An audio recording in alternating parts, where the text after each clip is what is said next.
Pig-aragapan kang otoridad ang duwang lugadan ng motorista matapos na magbanggaan ang pigmamanehong motorsiklo sa barangay Gaho, Tiwi, Albay. Poko mas o menos alas 6:30 ning banggi kang Lunes, Enero 2. Binisto ang mga embweltong persona na sinda Julius Cruel ED, 48 anyos, may agum asin residente kang barangay Tigbi sa nasambit na banwaan. Mantang binisto man ang sarupang motorista na si Ryan Consulta Barba, 20 anyos, asin residente kang barangay Naga Kamparehong banwaan.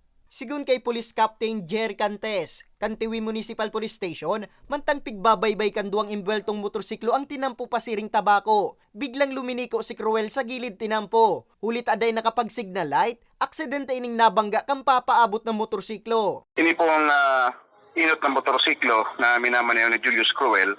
Iyo po ining nainot, nakasunod po ining panduwang motorsiklo. Ngunyan po, base sa investigasyon, inida pong inot na motorsiklo, bigla na sana pong luminiko, pawala, na dainig nagamit king anuman na signal light, kaya nabunggo po siya kang ining suminunod pong motorsiklo.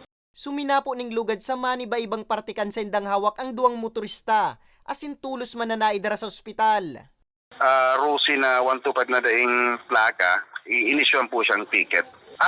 Sa ngunya po, nagpaparahay po yung mga biktima kan sa indang mga garos na tinamo dahil kaning aksidente, and yan pa po sinda sa indang residensya. Okay naman po.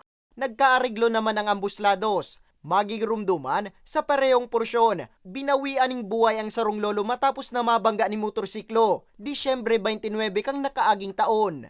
Para sa mga baretang tatak Bicol, Nomer Corporal.